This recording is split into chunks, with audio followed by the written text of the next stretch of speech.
All right, for our second topic today, we're going to weigh in on the reaction that we saw, firestorm really, that where President Biden issued a statement recognizing National Trans Day, which was a big deal because this year, Easter, National Trans Day is typically, from what I understand, from what I was reading, March 31st every year. But this year, Easter fell on March 31st. So it became a firestorm where a lot of people were accusing Biden of trying to replace Easter or change Easter into something else, or it's an attack on Christianity and so forth. So it's quite the media firestorm. A lot of people weighed in. So I wanted to get your thoughts. So what was your reaction? What did you make of the claim that Biden was trying to kind of replace Easter or undermine Easter with the Trans Visibility Day announcement?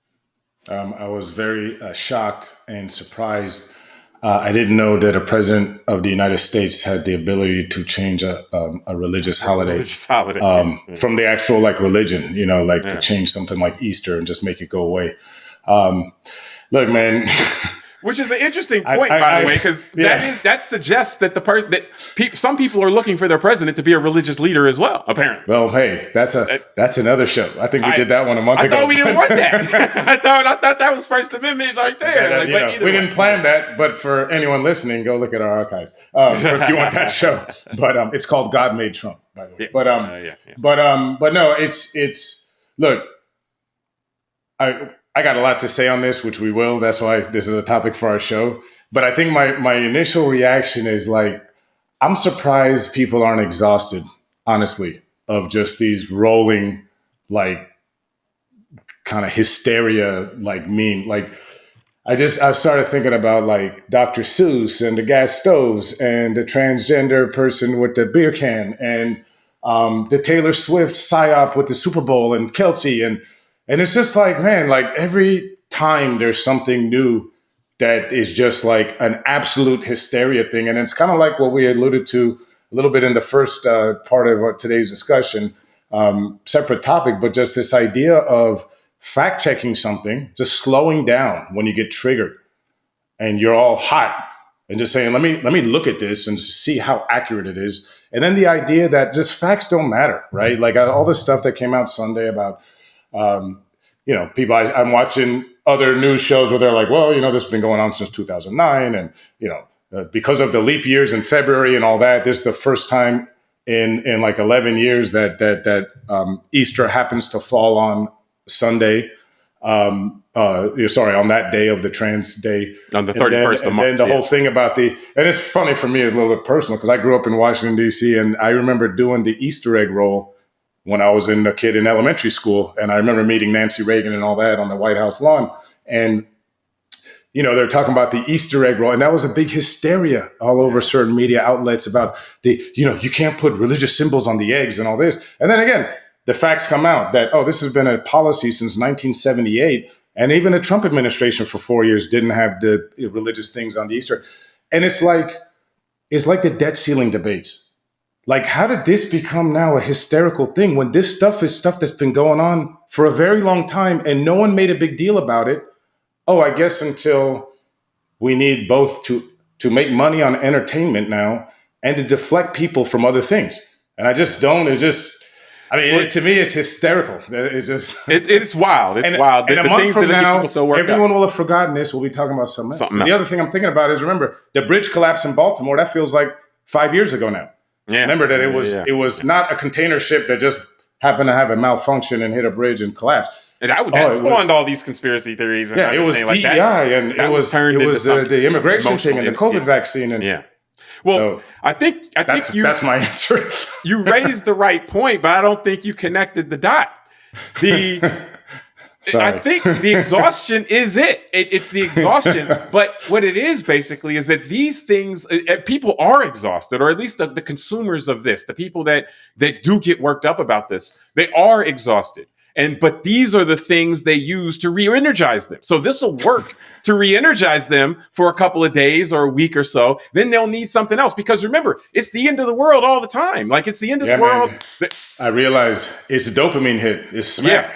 There Yeah. is like a sugar rush, and now people just need it more, you know? Yeah. And I Norepinephrine. think, It's like, yes, adrenaline. yeah, Oh, you got it. Like it's yeah, and oh, so I got it. this will fire people up for a few days, and then it'll come back down, and then they'll need something else. And so Yeah, that is basically what we're witnessing here. And I mean, the dishonesty struck me as well. You know, like and just like it's not like Biden created this. Like the entire basis of it's like, hey, let's try to have people misunderstand this so that we can then get them worked up about it, and then get them yeah. fired up again in the direction we want to get them fired in. So that to me is shocking because I've told you this before. Like to me, once somebody tells me something, and then if I find out later it wasn't true or that they were exaggerating, they lose credibility with me. I'm like, oh well, this person, I don't trust what they're saying anymore. Like you fool me once, type of thing. But it amazes me how often you have this outrage generated by dishonesty, and then we'll find out later on. Now we won't find out it won't be broadcast to the same degree, but we'll find out later on, oh, this was an exaggeration, or oh, this wasn't exactly it, or something like that. And it's like, well, and then we sign up for the same thing again, where it's just like, okay, yeah, like you said, the whole religious symbols thing, yeah, that's been going on for 40 years and yada yada yada. Like, is nobody gonna ever find out about that they were deceived about that, and that wasn't Biden's call? Or is nobody gonna find out that this has been going on for years? But it's that trigger and response. Because I guess that doesn't leave time for thinking about it, though. I know, that's what I mean. Is that's why it's like the smack. It's the dopamine hit, and it's like that. So here's what happened to me Sunday.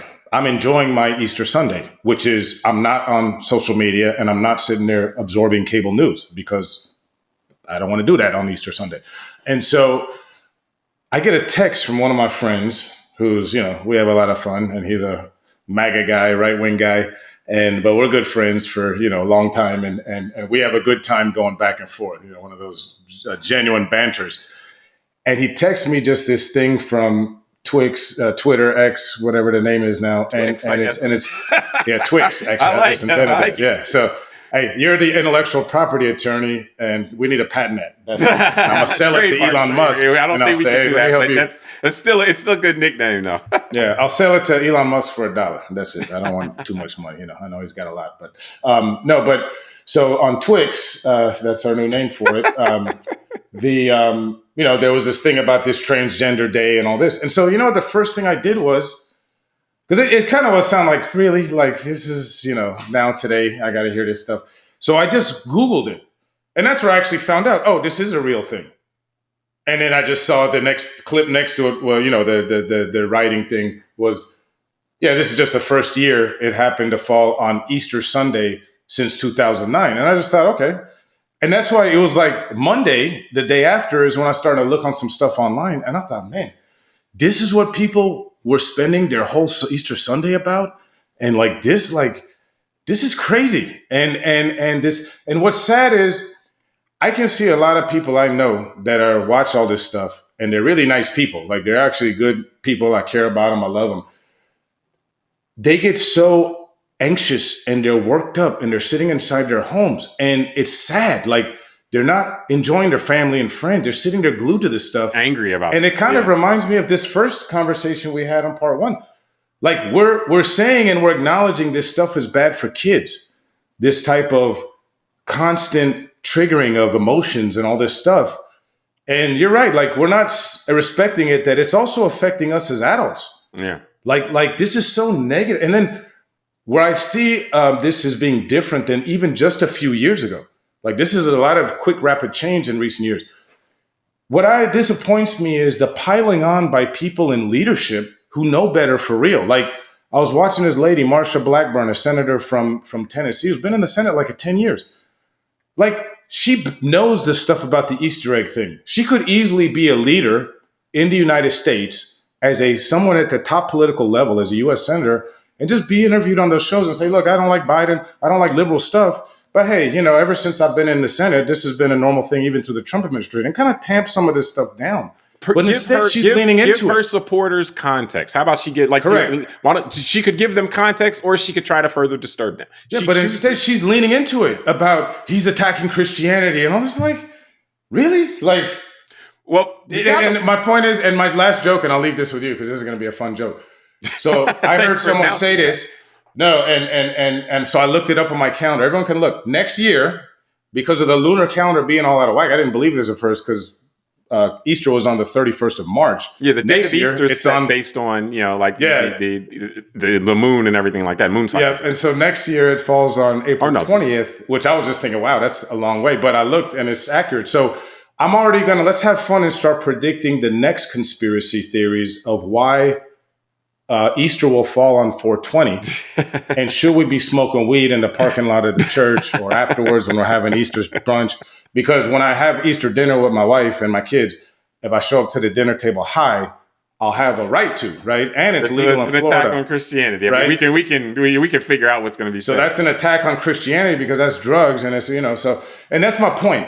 I make that joke not to make fun of Christianity, so I want to be clear about that. Is to make fun of the people that are constantly hysterical and being driven into these things, and I find that you must want that. That's my Well, but like you said about. let me say something Yeah. before you go down that road, because like to me it's the tax on Christianity piece is interesting. I'm not going to go too far into that, but Jesus never said anything about trans. Like that's kind of the word to your joke. Jesus never said anything about smoking marijuana either. So it may be an attack on the way certain people want to see have decided to look at. But it's not some fundamental premise of Christianity that was laid down by Jesus Christ that's being attacked here. But I want to say, just you pointed out the thing about Marsha Blackburn, and this is across the board, for anyone in leadership, and it really does like the technique, the tactic that they're using is very disturbing. Instead of, as you pointed out, instead of trying to calm her people, the people that look to her for information and who trust her, and trying to calm them and say, hey, let me give you some perspective here. This is what's really going on. You don't need to be all up in arms about this. Yes, I don't like that guy. There's a lot of reasons to not like that guy. Here are those reasons. But what you're hearing now is blown out of proportion. Let me give you some context. Let me help you let me soothe you. She doesn't do that. She does the exact opposite.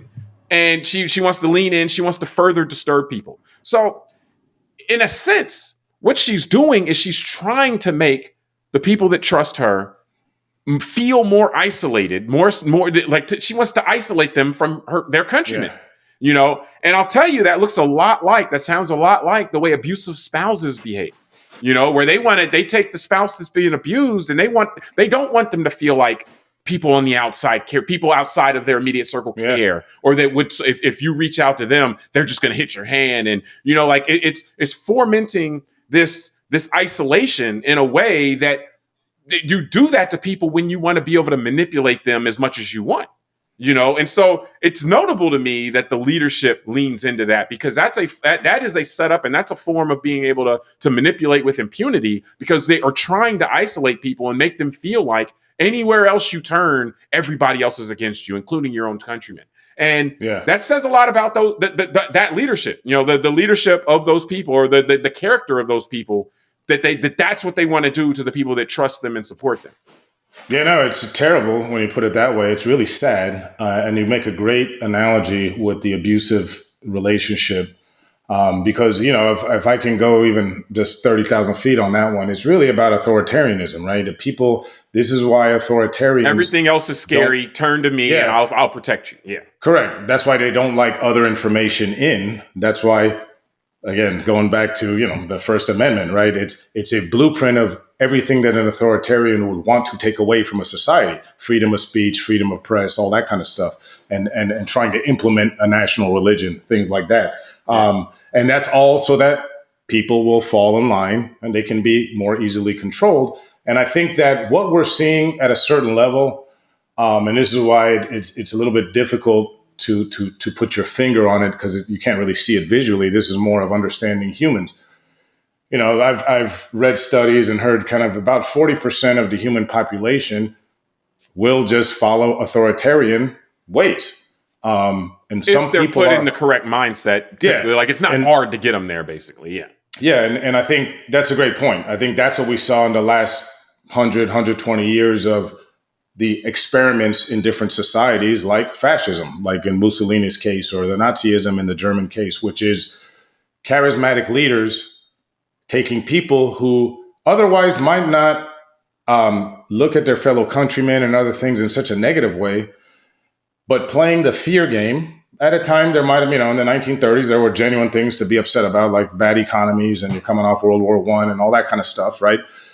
But then taking those and making them so hyperbolic that the only remedy is to then go and hurt other people because they're the ones causing us this pain. First, the remedy is to give me all the power. Then I'll use that power. You're right. I forgot about that part. But the point is, and this is where it's analogous, and this you would just help me see something, because what I said was, in the last few years, I've seen this getting worse at the top, meaning there's always been people in every society, and especially in a democracy like America that has freedom of speech. We've always had people on the fringe that say stuff, right?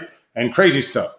And, in politics, those were guys that were a little bit on the fringe. And I say this out of respect because some of the things they were saying were valid, like Ron Paul or Ross Perot in our lifetime. Those were the guys that were a little bit on the edge. And like I said, some of the stuff they said made sense. But some of it, when you looked at a bigger picture, it's like, okay, I don't know if that's going to really work for everybody.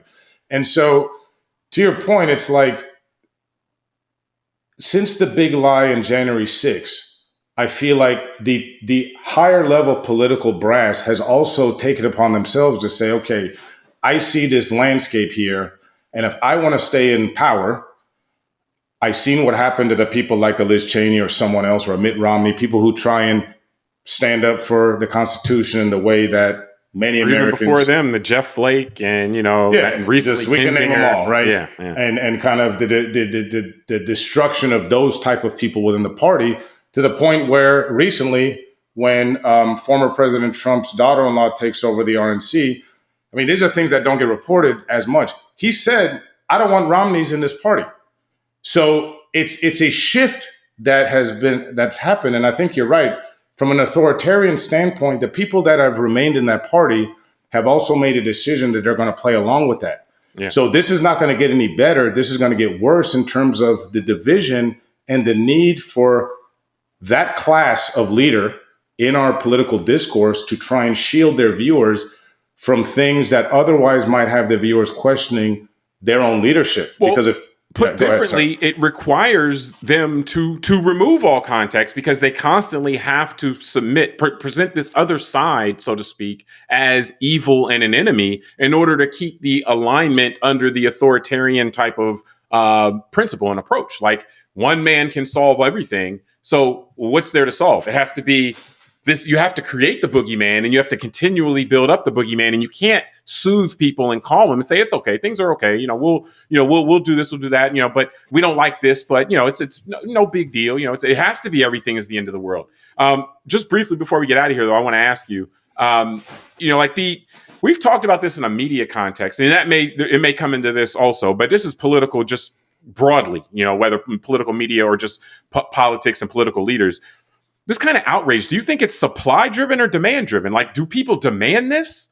And that's why then the people are like, all right, well, people want it, so we'll give it to them. If we don't give it to them, then, they'll be unhappy. Or is this something where, more, and again, it's not going to be one or the other. It's just more, what's more prevalent here? Or is this something that if the supply wasn't always readily there, that people wouldn't miss it? They'd be fine. They'd good about their lives.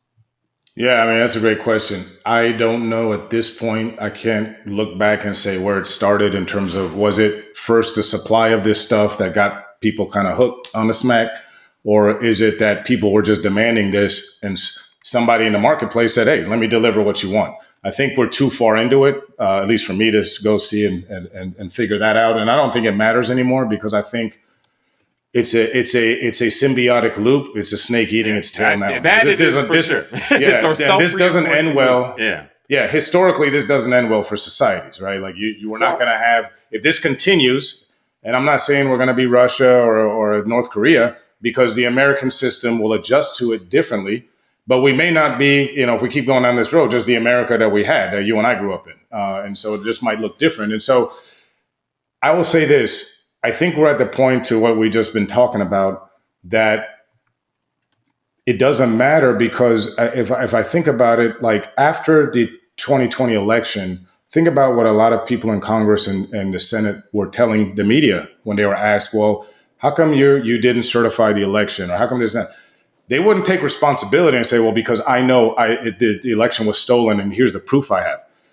And they wouldn't take responsibility by saying, I voted to certify the election because there's no proof. And then I got to be a leader and talk to my constituents that way, even if it costs me my job. What they said was they took, the people that survived all this and are still there generally took the direction of, well, my constituents believe it, so I just have to look into it.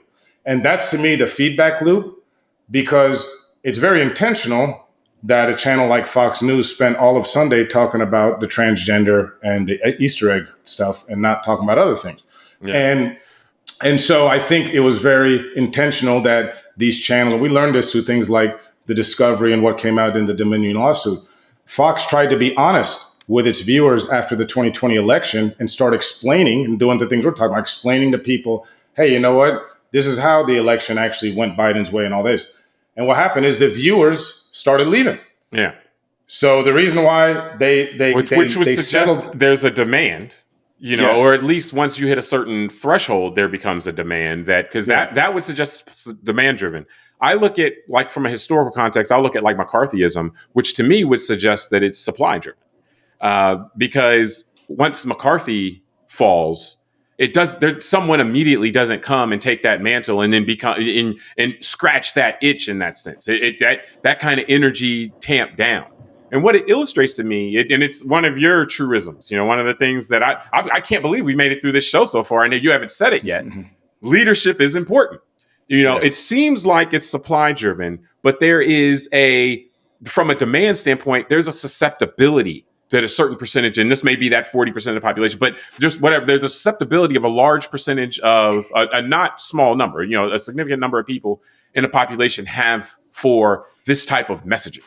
And once you start triggering that, once you start tickling that in those folks, they start demanding it more, but leadership can intervene and provide context and understanding and soothe and make and soothe that people so they're not demanding it anymore. And so it seems like what happens is that the supply is given, and if the supply is given in a right way, it's going to trigger this susceptibility in a large number of people, and then that's going to get the loop going. So it's both in a sense, but I think it originates with the supply, because it seems like once leadership and we have two parties, so it requires leadership from both parties decide that this isn't the way that we want to go about business. This isn't the way we're going to be able to solve our problems in the future or at best deal with things in the present. Once leadership is able to move forward and not trigger this susceptibility in a certain number of people in the population, then it doesn't seem to really take over but once it's triggered, it's really difficult to get out of that loop. Yeah, and I think that's where leadership is important. And there we go. All right. And for whatever reason, and this is sad. I don't like to sound partisan here, but the Republican Party in the last decade has chosen leaders that become more and more polarizing and behave in the way that we're talking about. Well, that's the cycle, though. I think until leaders in the Republican Party or coming from that angle, until a significant number of them together, obviously, because we see individuals can't do it, but together try to break the feedback loop, you won't see, because once it gets rolling, it keeps rolling. It's like a boulder down the hill. And that's why I think it's going to be the snake eating its tail. It's going to have to implode on itself, because if I look at it, the Democratic Party is not perfect, right? But they have an interesting diversity with them. You got everyone from Ilhan Omar to Joe Manchin in the same party, and they generally don't kill each other, right?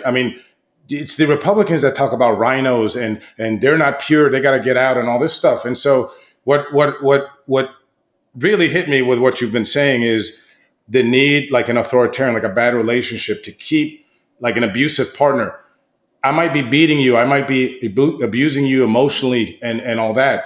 But if you go outside this house, it's so much worse out there. Yeah. You need me. I'm the only one. And some people can break out of that themselves. Other people need the support of friends and loved ones. And when I think about, and that's why I'll just finish on this, why do they need to continue to build new realities for their viewers to keep them entertained? One is, I think, a true entertainment value, just like WWE, baby faces and heels. People want their heroes and villains.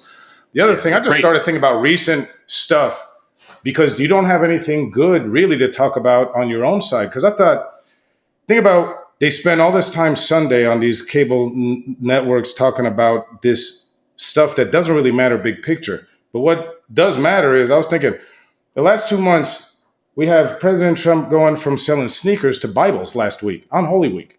That wasn't really talked about. Saluting the national anthem when it was being sung by criminals. I wrote that down as just something recently happened.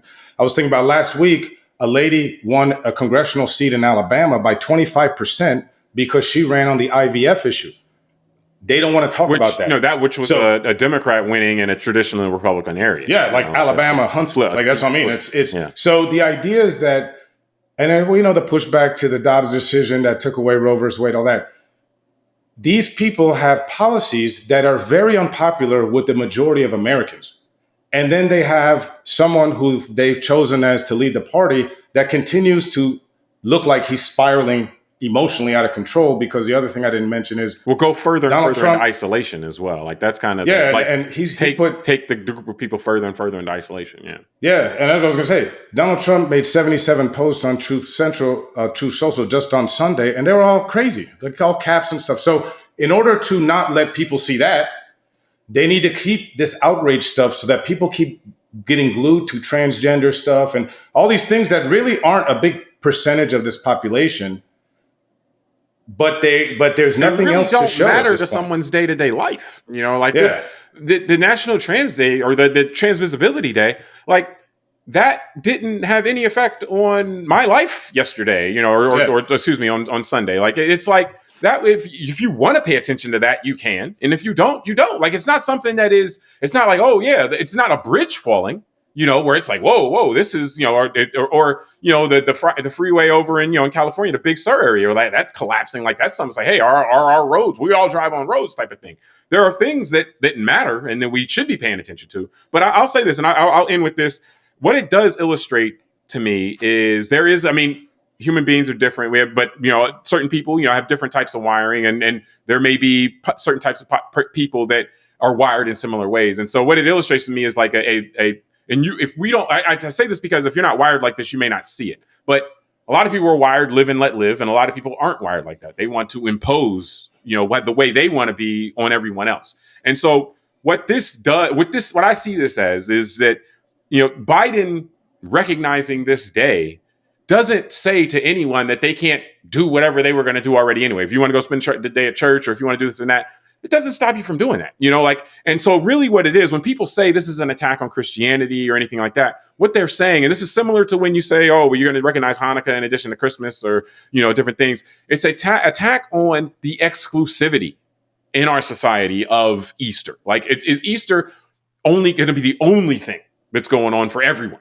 Or can there be other things going on? Again, it doesn't have to be what you do, and so certain people, apparently, clearly are offended by the idea that whatever they want to do isn't going to be the only thing that everybody does.